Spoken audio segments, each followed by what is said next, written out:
One thing everyone says we need government for is to come to our aid during a disaster, like a hurricane. Hurricane Katrina slamming into the Gulf Coast. It's 3 years now since Katrina ravaged New Orleans. After the storm, government promised to help rebuild. Read my lips.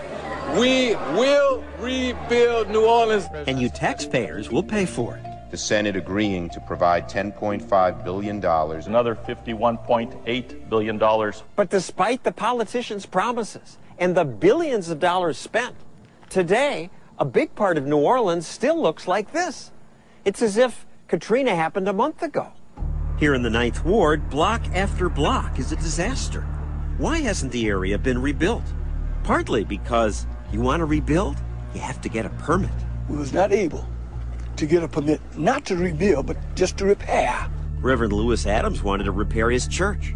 Dolores Davis tried to rebuild her home. It's, been one thing after another. She applied to a state program that promises to help people rebuild. They have hundreds of people working for them. But even with all those people working, 2 years later, she still waits. You have one worker this day, and next week you talk to another worker, you have to explain the same thing over and over. New Orleans Mayor Ray Nagin has an excuse for why more hasn't been rebuilt. You have to go through 10 different approval processes before you can get something actually built. Governments are not built for speed, period. Why aren't governments built for speed? Sometimes you need speed. Everyone wants to make sure there's checks and balances. Those checks and balances are why much of New Orleans still looks like this.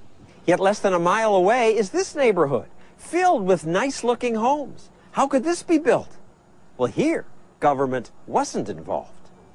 Habitat for Humanity built these homes. When they say they're going to come in for a build, they build the houses. I mean, they're for real. Harry Connick Jr. might have said we. He helped build these homes. It was spontaneous order. He and others just decided that building homes was the right thing to do. The way the skaters decide which way they'll turn. Tore out through the back. Malik Rahim's charity built this home, and others like it. Everything that we have done, we've been able to accomplish this in spite of the government. Rahim gave up on government.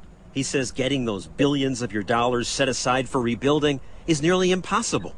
He gets money from passers-by. And this is where you get the money, with this sign that says, "Get out of the car, lend us a hand"? That's right. And people do get out to help. In fact, we can get families in homes by next summer.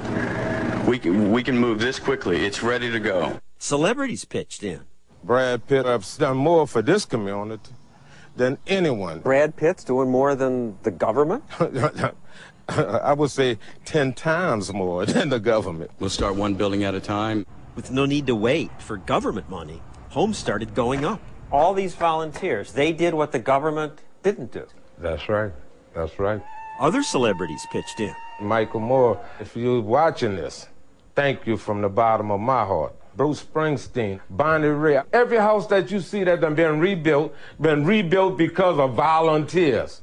Not because of the government, volunteers. And the bureaucrats were an obstacle to this? Oh, well, they had about 9 different agencies that you had to go through. The average person didn't know what to do.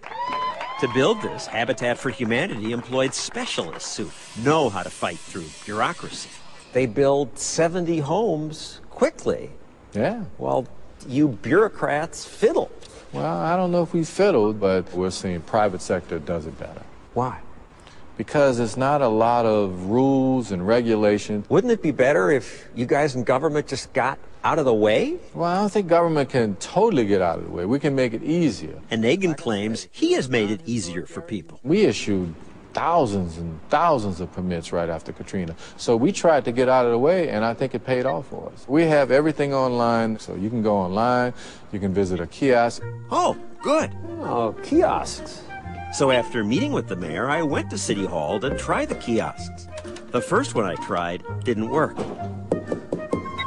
Maybe this one. None of the kiosks worked. No. How can I help you? But there was a helpful clerk. I'd like to know what it takes to build a house. If you're doing new construction, you do 2 sets of architectural plans with a live seal from Louisiana Registered Architect to Engineer. A live seal? But the help she gave You'd also need a plot plan to make sure it meets the zoning requirements. was terrifying. A construction benchmark, which is a FEMA requirement. This is the requirement sheet. And this is a form that FEMA has. This is our fee schedule, which explains the building permit fee and the plan review fee. It took more than 10 minutes for her just to explain the permits. We would start off by looking up your damage assessment. If you want to dispute the damage assessment, this is FEMA's form. If I want to rebuild, I have to get a plot plan, an architectural plan, a benchmark certificate, 2 sets of complete plans completely detailing the work, a VOCARI approval, HDLC approval, state certification. Yeah, absolutely. Keep in mind, if you're doing any work in a historic district, you have to jump through some hoops. He's not trying to make it complicated. Each of those hoops was meant to protect the public from some problem that occurred years ago. That's what governments do, but it creates horrific bureaucracy. Nagin insisted I interview him in this half-finished theater because he wanted to show off what his city's building. But of more than 400 projects the mayor promotes as his recovery in progress, only 42 are complete. In the 9th Ward, where homes are complete, it was because of spontaneous order. And it's that that's bringing New Orleans back to life. That's what made America great. The government ain't made America great. It's people made America great.